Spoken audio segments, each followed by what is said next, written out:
বৈশিষ্ট্যগুলো কোথাও গিয়ে উপভোগ করি, ঠিক তখন আমি কিন্তু পর্যটক হই।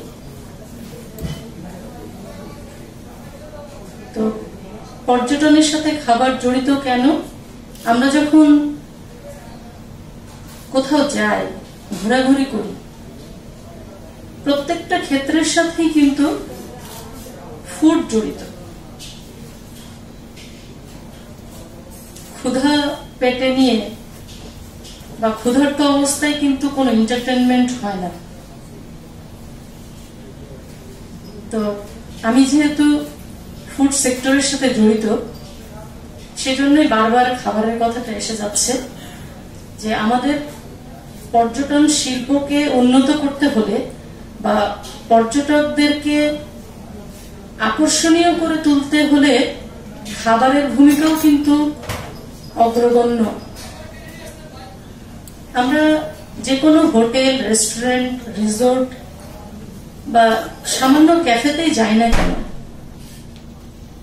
যদি সেখানকার খাবারগুলো উন্নত মানের, স্বাস্থ্যসম্মত, ওয়েল প্রেজেন্টেড হয়, তখন কিন্তু আমরা সেখানে বারবার যাই। আমরা শুধু যাই না, আমরা আমাদের বন্ধু বান্ধব বা প্রতিবেশী সবাইকে আমরা সেখানে যাওয়ার জন্য রেফার করি যে আমি গিয়েছিলাম, তুমি ওখানে যেতে পারো। কেন বলি? কারণ আমরা সেই জায়গাটার প্রকৃতি, পরিবেশ, খাবার, থাকার জায়গা সবকিছুই আমরা আসলে মানসম্মত চাই। আমরা রিক্রিয়েশনের জন্যই কিন্তু পর্যটক হই এবং ঘোরাঘুরির পাশাপাশি আমরা কিন্তু জ্ঞান অর্জনও করে থাকি। প্রকৃতির বিভিন্ন জায়গাগুলোকে উপভোগ করার পাশাপাশি আমরা সেই জায়গাগুলোকে যখন মনে রাখি এবং সেই জায়গাগুলোর কথা যখন আমরা আবার নিজেদের মধ্যে বা অন্যের সাথে যখন শেয়ার করি, তখন কিন্তু সেটা জ্ঞান অর্জনই হয় যে আমরা এই জায়গাটায় এই প্যালেসটা দেখেছি বা এই প্লেসটা আমার কাছে খুব সুন্দর লেগেছে, এই পার্কে আমি এই জিনিস দেখেছি।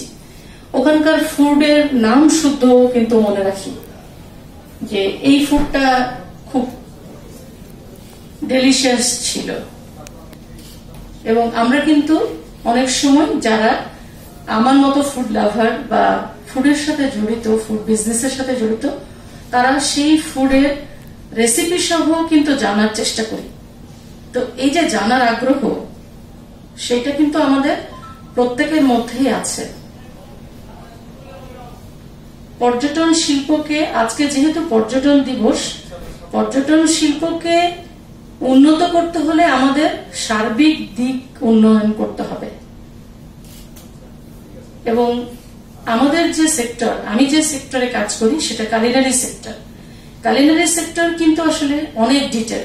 কালিনারি সেক্টর মানে শুধু রান্না করা, খাওয়া, সেল করা বা ক্যাটারিং করা, এটাই না।